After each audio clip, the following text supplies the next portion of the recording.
Hello, everyone, and welcome to the WFSGI and IOC Rule 40 webinar. We're very excited for the webinar today, and we're excited to have the IOC team joining us remotely.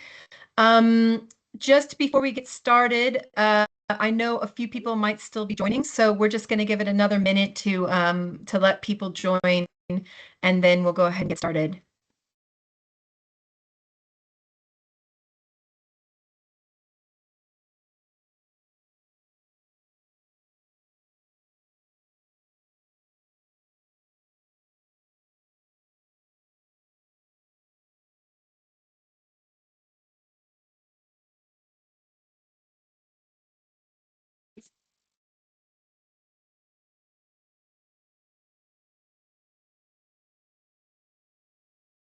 All right, great. Thanks everybody for joining the Rule 40 webinar today. I'm very pleased to be able to hold this webinar in advance of Milano Cortina 2026 for the benefit of not only WFSGI members, but also any sporting goods brands who are interested in this topic. Just by way of short introductions, I am Ansley O'Neill. I'm head of athlete storytelling at the WFSGI. I am joined on the call today by the IOC team, who will present themselves in just a minute. Just a few housekeeping items in terms of introduction and before we get started today. First and foremost, this is a webinar on the topic of Rule 40. So if you have questions for the IOC about ticketing, accreditation, Rule 50, marks on uniforms, road to the games, literally anything else, this is not the webinar for you. This is really focused on Rule 40 generic advertising and the regulations around it. In terms of handling Q&A and things like this, we will have a section for Q&A at the end, and I would ask you to please ensure that you put your questions into the chat. We were joined by my colleagues, Michelle Smith and Linda Murphy from the WFSGI side, and they will be moderating our Q&A board and helping to keep me and the IOC team organized today. And finally, I just want to say thank you for all of you who've joined today, because this is a really important topic for not just the WFSGI, but for the entire sporting goods industry. We really take it seriously, not only our relationship with the IOC collectively, but also ensuring that everyone is compliant and respectful of the IOC guidelines. And so with that, I think that's probably all of our housekeeping topics, and I'm very pleased to hand it over to Leo Avery from the IOC. Thank you very much, Ansley. Good afternoon, good morning, good evening, wherever in the world you are. Thank you all for joining. Looks like a few people are still connecting, but well over 50 people. So thank you very much for taking the time to join us today for what will either be an update, a refresher for some of you, or perhaps an introduction to the wonderful world of Rule 40.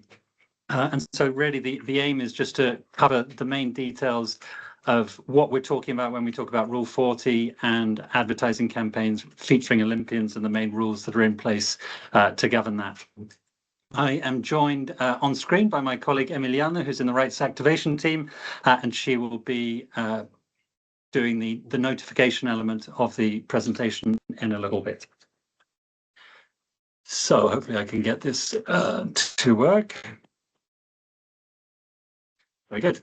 So we are just going to go over a few of the key points, as I said. So we'll start by providing a little bit of relevant background and context to Rule 40, then provide you with an overview of the current framework that is in place, then summarize the main key principles and the rules that are in place around advertising featuring Olympians, followed by a quick explanation of the main notification process, and then finally just summarize the quick key takeaways, and hopefully there'll be time to answer any questions that you might have.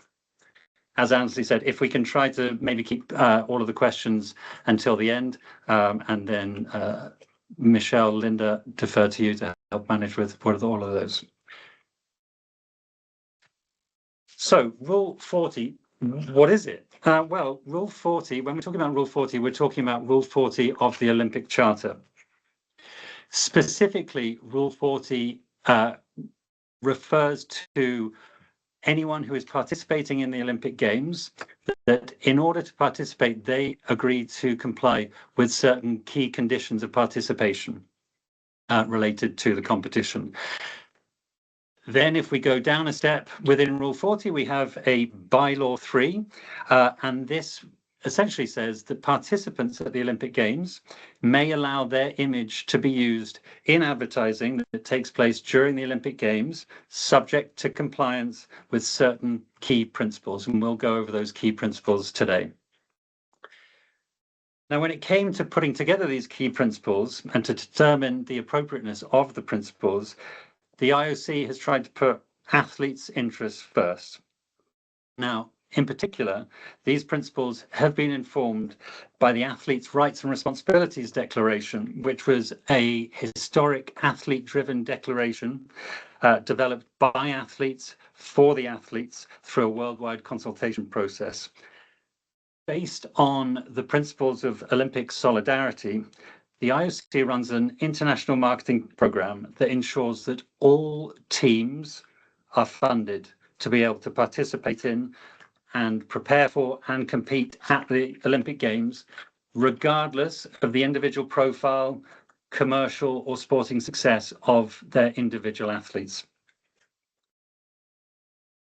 To be clear, athletes are able to generate income through personal sponsorships and appearing in advertising for those sponsors, and can continue to do so by being involved with well-timed and well-planned advertising during Milano Cortina. Again, to be clear, Rule 40 does not prevent Olympians from obtaining personal sponsorship, and it enables athletes and Olympians to thank their personal sponsors. It allows athletes to be involved in personal sponsor campaigns during the Games, and it applies for only 29 days out of a 4-year game cycle. The collective thought of the athletes is that by accepting some small restrictions on commercial activities during the Games, the limited number of athletes who do enjoy personal sponsorship deals are helping to secure funding to support teams from all NOCs, contributing to the greater good of all athletes. Let's look at the current framework that is in place for Milano Cortina. First up, where can you find all of the key information and about the key principles and what restrictions are in place and how to notify the IOC of your planned campaigns? Well, given that these rules are targeted at athletes, all of the relevant information and documentation can be found on the Athlete 365 section of Olympics.com. This is also how you access the notification portal to notify us of your planned campaigns. More on that later from Emiliana. Back in June 2019, the IOC Executive Board decided to update Rule 40. Now, some of you may be aware of this, but they decided to update Rule 40, the Olympic Charter, and establish a set of key principles. And the key updates were that there was no longer an absolute prohibition on advertising featuring Olympians, or no longer a blackout period, and no need to come to the IOC to request a waiver or approval to circumvent this blackout period.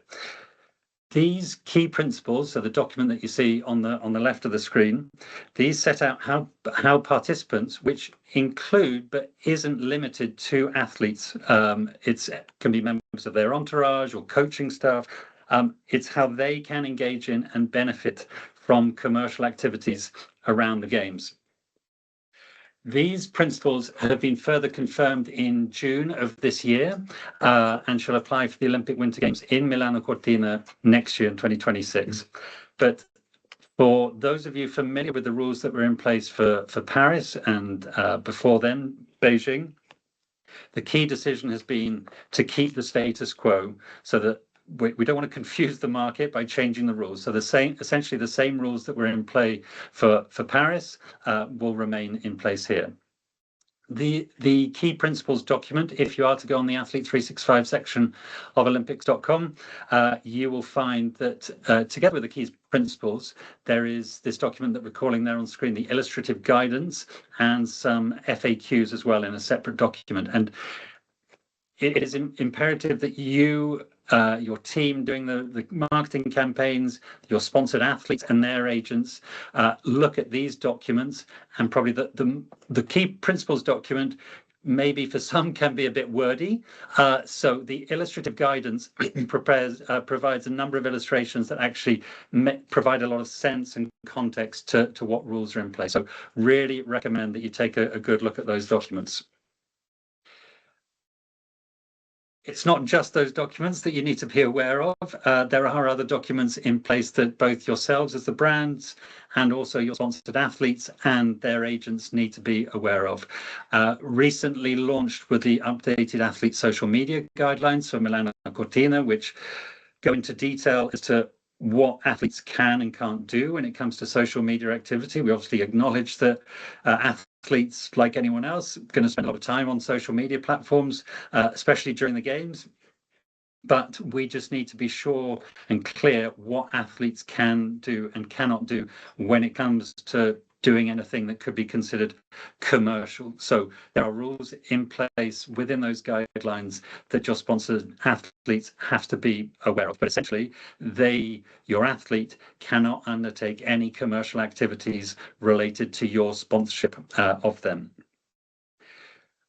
So as well as the athlete social media guidelines, there are also a number of documents and guidelines in place related to our rights protection program. So the intellectual property protection related to Milano Cortina. The website address is there on the screen, but it can be found very easily through a Google search. Lots of information around there, around ambush marketing and such like. The final column are what we're referring to as NOC rules. So these are the rules that are in place from an individual athlete's National Olympic Committee, NOC. The NOCs are responsible for the implementation of the Rule 40 key principles in their individual territory. Now, one thing just to bear in mind is that the legal framework may actually vary from country to country, depending on applicable laws, regulations, relevant case law, and specific agreements between individual NOCs and their participant athletes.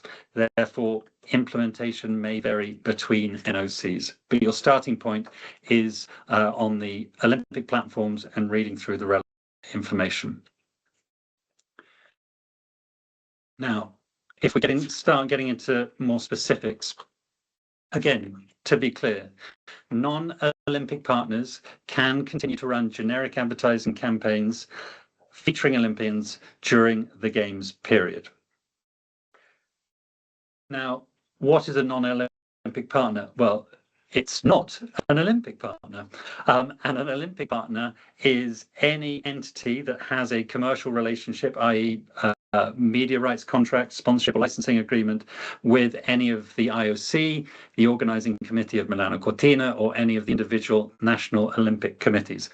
So today we are looking at the rules for non-Olympic partners.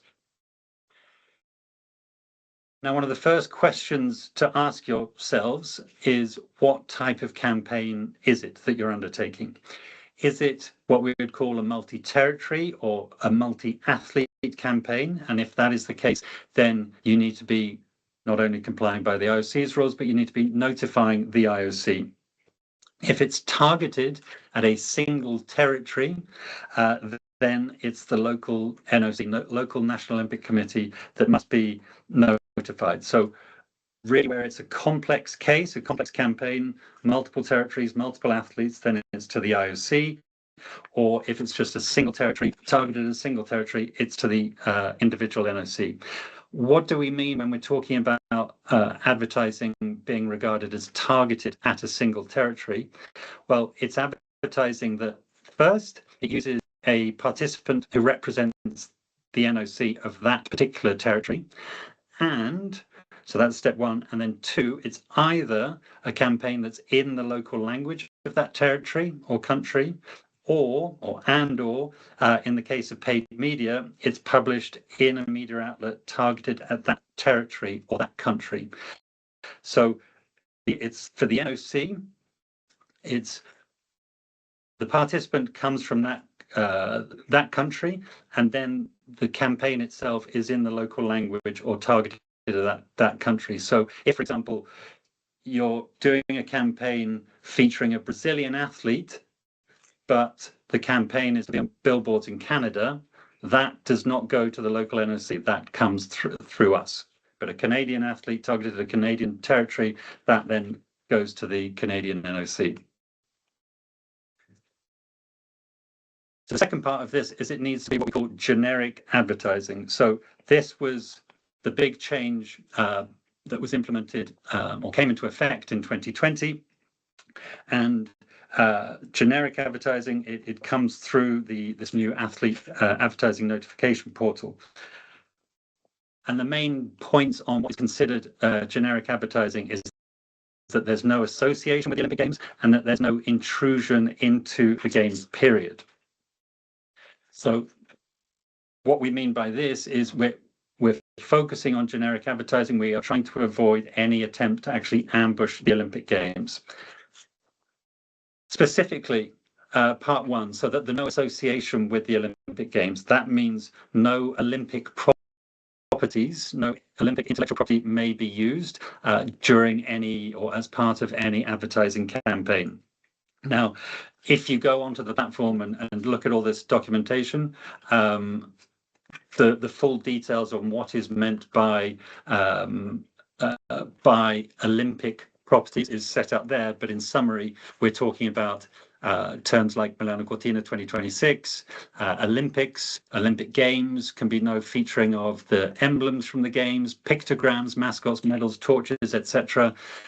No official imagery from the Games, no moving images, and when we say no NOC IP, we're talking there about uniforms or competition wear of the individual NOCs, what the athletes will be competing in. That cannot feature in your campaigns using Olympians in order to ensure that it remains generic.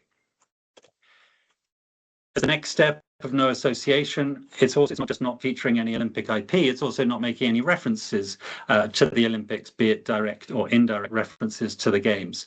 So it can't be talking, it's not just use of the word Olympic, but references to medals, torches, gold medal for the context of next year's Games, talking about Milan or Cortina or Italy generally, or using iconic imagery from Italy or the Dolomite Mountains, for example, or the Duomo Cathedral in Milan.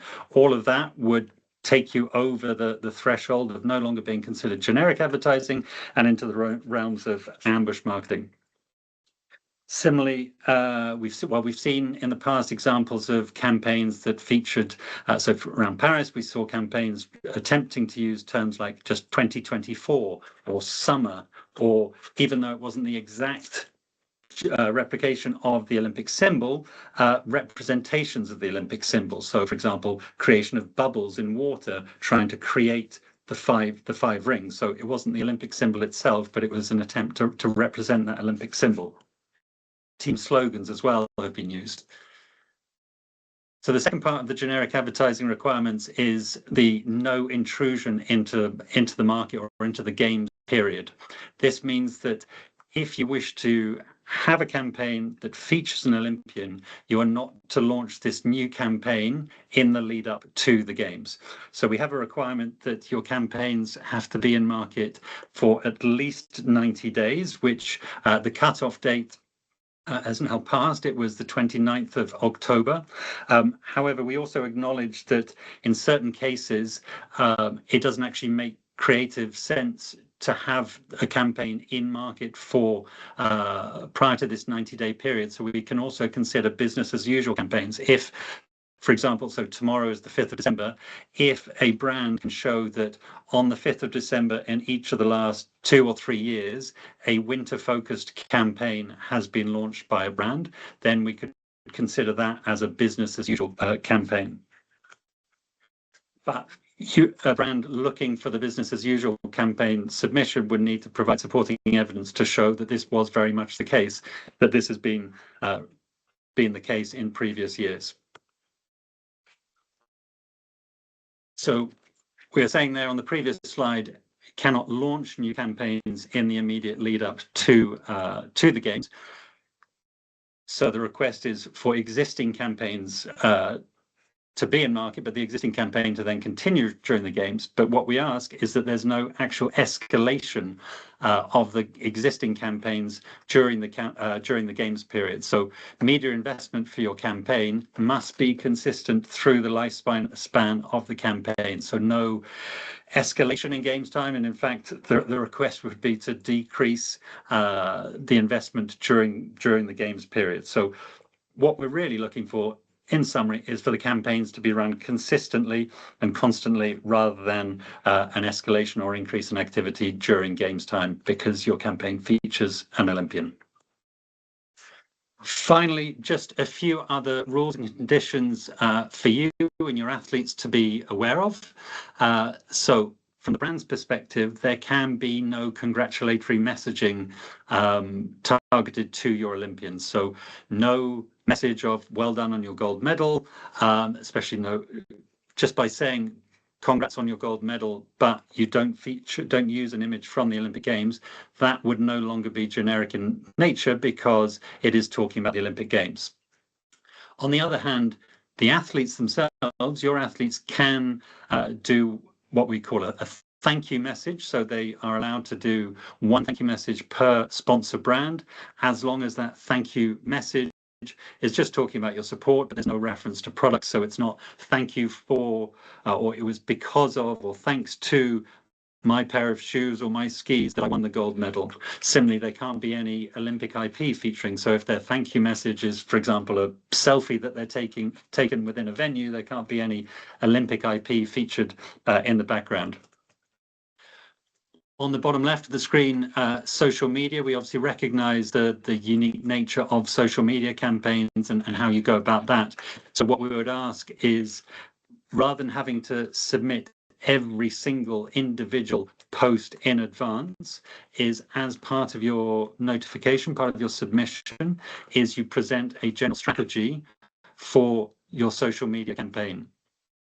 And then we just need to make sure that obviously when you roll out that campaign, that they continue to comply with the key principles that are in place. And finally, the bottom right, the late qualifiers. We are the 4th of December today. We recognize that there are still quite a few athletes who don't know if they've qualified yet for the Olympic Games in Milan starting in February, which then obviously has a knock-on impact on your marketing plans.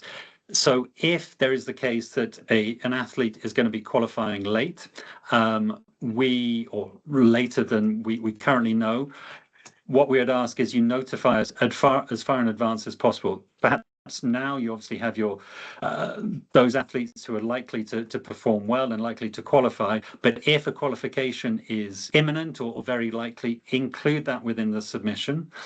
If you have an athlete that you sponsor qualifies late for the games, you still, before you can include him or her in any advertising campaign, you still need to notify us at least 15 days prior to the commencement of any advertising featuring that athlete. I will have a sip of water and pass over to Emiliana to talk you through the notification process. Thanks, Leo. So just a couple slides for me to talk about the main deadlines and the main timelines for Route 40 and also the whole process and how to submit through the portal. So here, as you can see, this is the timeline with the main dates. The first one that I would really like to highlight, and this is really one of the most important things about Route 40, is the games period. So this is where it's from the 6th of February until, apologies. The games period is from the 30th of January and it finishes on the 24th of February. So this starts 2 days before the Olympic Village opens and ends 2 days after the closing ceremony of the Olympic Games. And so more specifically, if your advertising activity does go during or through this games period, this is where it is a Rule 40 campaign. However, if you don't have any advertising activity within these dates, within the games period, then it is not related to Rule 40.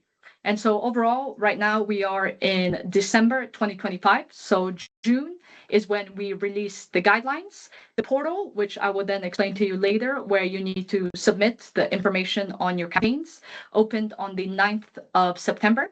This is where, as Leo mentioned beforehand, the call cutoff date for the in-market period, where there are some exemptions. That was on the 29th of October. And more importantly, the deadline for you to submit your Rule 40 campaign through the portal is the 19th of December. And this is where, just like as Leo mentioned beforehand, there is exemption to that, as if because, for example, if the athlete that you sponsoring is qualified after this date, then you can still notify us after. Next. Yeah. Thank you. And so here is just a couple of statistics on the number of Rule 40 campaigns we received in Beijing 2022 and Paris 2024. You can see here the number of submissions we received, the number of brands, athletes, and also how many non-compliance assessments that with the feedback that we gave to these brands.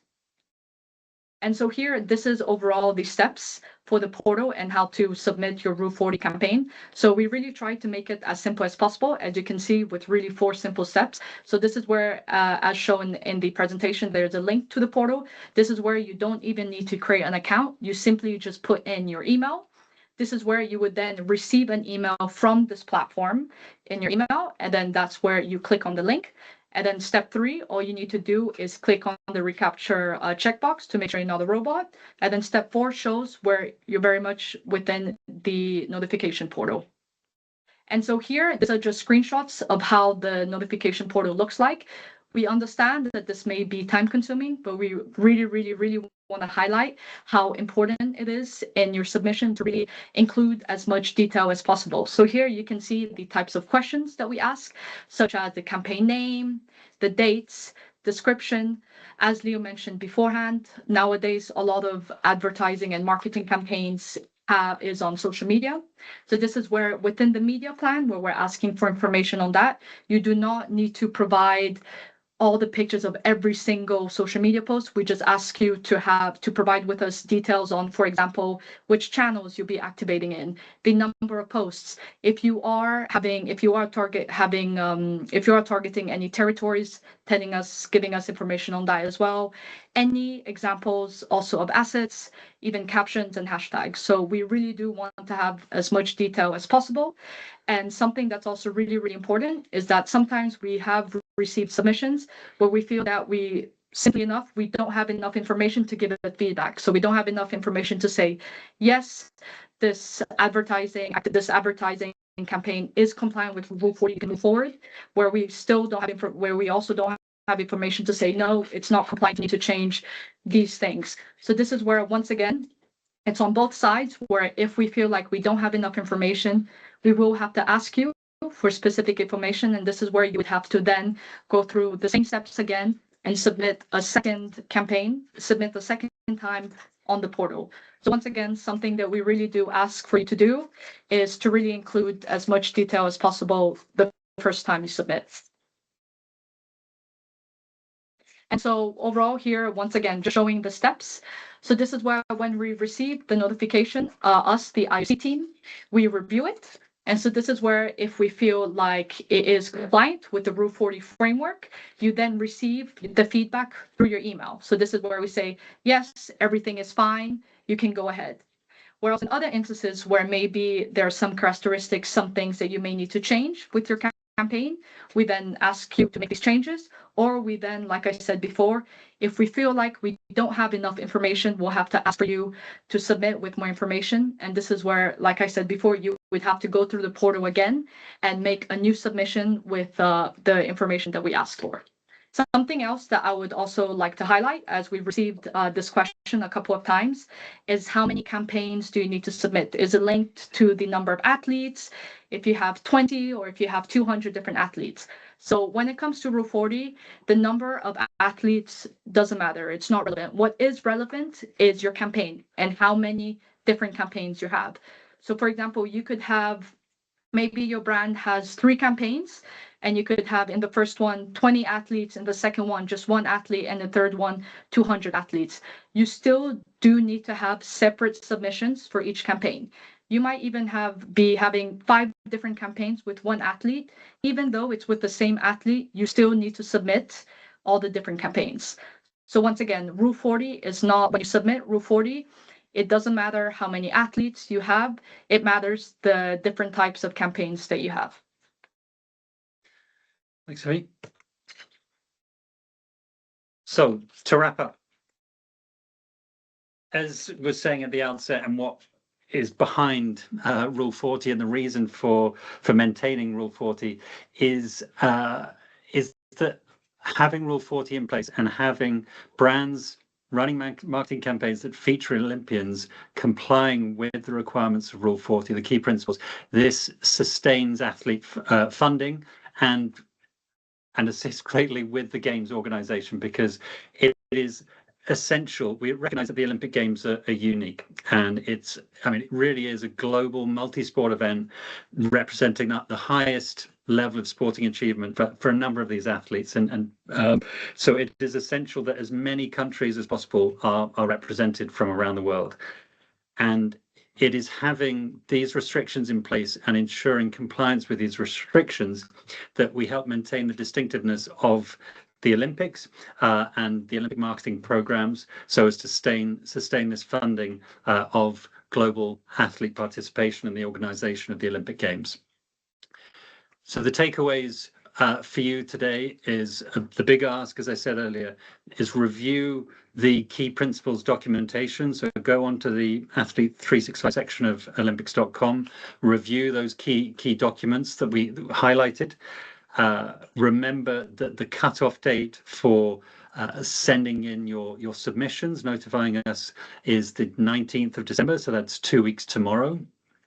And as a reminder of what the key rules are, it's your campaigns have to be generic and existing, and so that means no Olympic IP to be used in your no Olympic intellectual property to be used in your campaigns, no references or attempts to associate your campaign with the Olympics, either generally or Milano Cortina. There can be no new campaigns featuring Olympians launched in the run-up to the Games, and no increased media spend. And we do have a dedicated email address if you've got any questions that perhaps you're not prepared to or want to raise in front of the group today. We'll happily take some questions and discuss things offline after this. But with that, Ansley or Michelle and Linda, back to you. Thank you very much, Leo and Miliana, for the presentation today. I hope that it's been very, very clear for everybody, but happy to take questions now from anyone online who has questions. And maybe just while everybody's doing that, I will start off. I know that you covered it in the presentation already, but just to clarify, when brands are doing their submission onto track, do they have to do a submission for every single athlete, meaning one page and one submission per athlete, or do they have to do it per campaign? Thanks for your question, Ansley. It's a really good one, and we've received that a couple of times. So it's the campaign. So, for example, if there are two campaigns, the first one has 200 athletes and the second one has 3 athletes. Maybe in the second campaign, the 3 athletes were also used in the first one. You still have to submit. So it's really according to the campaign. So once again, if a company is doing a campaign on their shoes and then another one on their skis, you still need to submit differently. So it's always, the number of submissions is always about the campaigns and not according to the athletes. Does that answer your question? Yes, it does. Thank you very much. And I'm just checking our Q&A to see if anybody has put any questions so far. I just have one more question. I believe you already covered it, but just to re-emphasize for everybody, what is the date that brands need to have their notification into the IOC by? So this is the 19th of December, 2025. And once again, if the sponsored athlete qualifies after this date, then you can still submit after this deadline. However, we do ask for you to submit at least 15 days before the advertising activity is planned to be published. So once again, the deadline is 19th of December, with exceptions if the sponsored athlete qualifies after this date or just qualifies late. Fantastic. Thank you. No worries. And something that's also important that I forgot to mention is the link. So the link for the Rule 40 portal where you need to submit your campaign. It's in the presentation, but it's also within the same page on Athlete 365 where you find the guidelines. So as Ansley said in the chat, we will be sharing this presentation with everyone, but also the link to this portal is within the same page on Athlete 365 where you'll find all the information about the guidelines as well. Thanks for that, Emiliana. That was going to be one of my questions is, will you be able to share the slides with WFSGI and with the participants on here? We're happy to facilitate that. Sure, and I guess the main point is that all of the information that was in the presentation today, it's nothing new. It's and it's not. It shouldn't be used as a shortcut to not actually go onto the portal and look at the detail in those 3 documents. So it actually encourage you to look at the detail in those documents so as to make sure that you don't miss anything. But the presentation today is just a summary of what is in those documents. But the important thing is to follow what is prescribed in each of those documents. As I said, the illustrative guidance is a very helpful document, so it doesn't require necessarily a good level of English to understand. The visuals are there to talk you through every step of the process. What would be okay, what would not be okay from a interpreting generic advertising standpoint. Great, thank you. Just asking for any more last questions. As we said, if people would rather have just an individual conversation afterwards, happy to make ourselves available. Yeah, we have one question here from Cortina. She's asking, does all of this apply to all athlete foundations as well? Or are there any other elements to be aware of in that context? So I think this also means private foundations that athletes might be running as well. Yeah, so the principle of this, or the founding principle, is the use of an athlete's name or image in campaigns during games time. That is the starting point. So any use of an athlete's image or name or likeness, then this is the process to follow.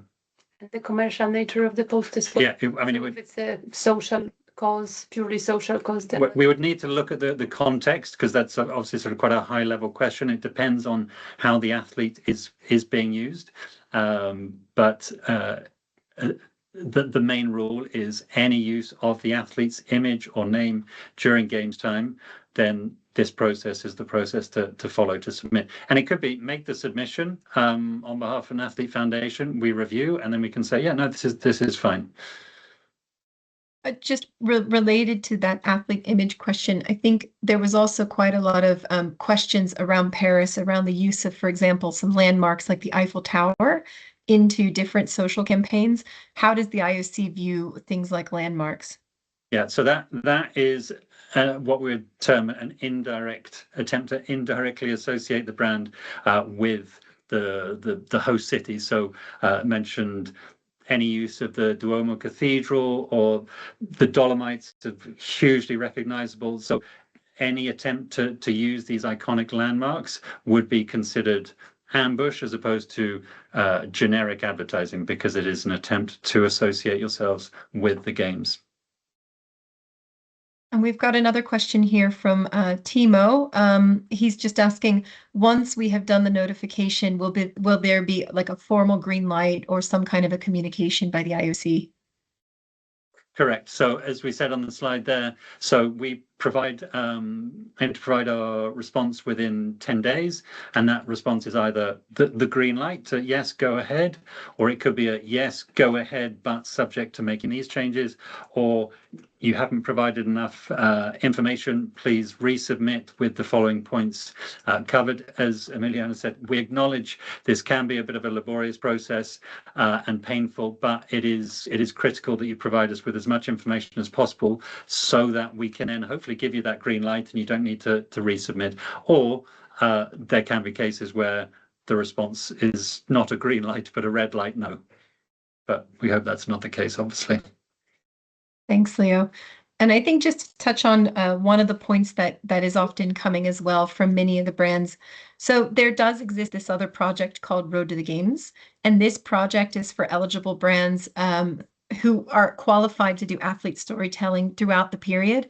But if your brand is not eligible, or if you're running product campaigns of athletes throughout this period, Rule 40 still applies regardless. It's something which applies not only to the sporting goods industry, but to all industries across the board. If your brand is actually eligible for the Road to the Games project, please contact me, or if you're interested in learning more, definitely please contact me.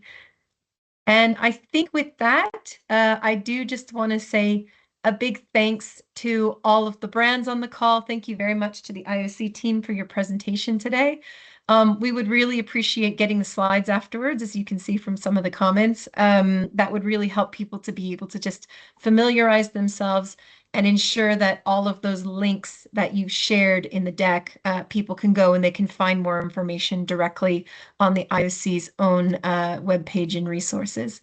But we just want to say thank you again for attending today. And for any of the brands on the call, if you do still have questions related to Rule 40 or any of the other Olympic topics after the game, after this discussion, after this webinar, please don't hesitate to reach out to me. And thank you from our side too. Yeah, thanks again to Ansley and WFSGI for setting up today's webinar.